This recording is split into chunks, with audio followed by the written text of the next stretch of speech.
Good evening and welcome to the Business Day. I'm Herman Green. There's a call from the private sector this evening for the Bank of Jamaica to abandon its foreign exchange management system. The president of the Private Sector Organization of Jamaica, PSOJ, says the current system is wreaking havoc on local businesses. Howard Mitchell says companies are crumbling under the pressure of the sliding Jamaican dollar. TVJ's Andrew Laidley reports. I am calling for the Jamaican dollar to be pegged to the U.S. currency.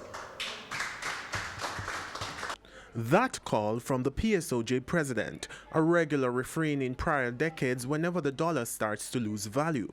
Howard Mitchell argues that the sporadic two-way movement of the exchange rate is making planning difficult for businesses. We are tired of devaluation. We are tired of a volatile dollar. We do not have confidence in the management of our exchange rate, and our small businesses and our poorer citizens have had enough of this brutal and unnecessary uncertainty and erosion of their finances.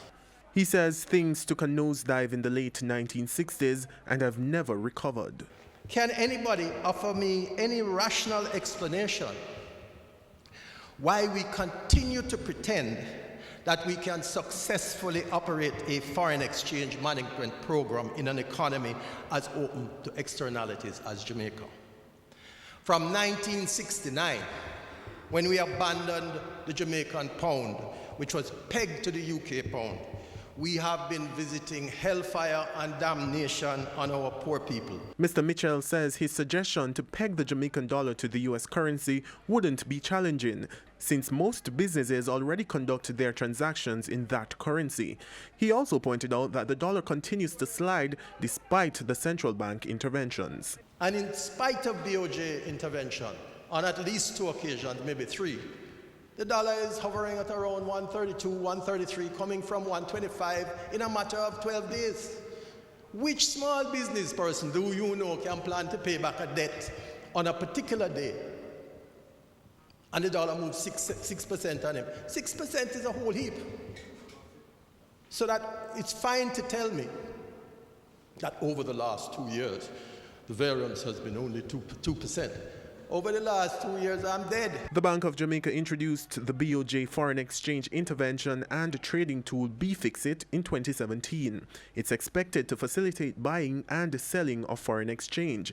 But since its implementation, the foreign exchange market has gone through a series of volatility, which has led many to question its effectiveness. Andrew Laidley, TVJ News.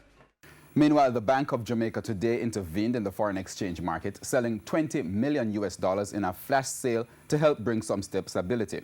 The sale was made through its BFixit tool. The central bank, in making the intervention, also continued to encourage businesses to utilize forward contracts to minimize their exposure to the movement of the dollar. And despite that intervention, the U.S. currency made further gains today.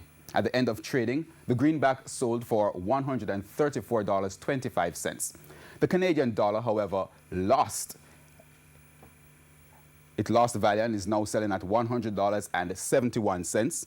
The pound sterling is now going for $174.52, while the euro sold for $154.03. And consumers will be hit with a big increase tomorrow as pump prices will go up for a 4th straight week. Petrojam today announced it will hike the price of a litre of gasoline by $3.07. The increase will push the price of both grades of gasoline to the highest they have been in 6 months. Regular diesel will go up by $1.30, while low sulfur diesel will cost $1.38 more. The price of kerosene will increase by $2.29. Propane will go up by $1.06, while butane will cost 25 cents more per litre. On the stock market, the JSE index gained 247 points today, while the junior market index lost 13 points. Stocks posting gains include Paramount Trading, Fosrich, Honeybun, Supreme Ventures, and Mayberry Jamaica Equities. On the losing side were Derriman Trading, Consolidated Bakeries, T-Tech, Jetcon Corporation, and AMG Packaging and Paper Company. And that's the Business Day. I'm Herman Green. Good evening.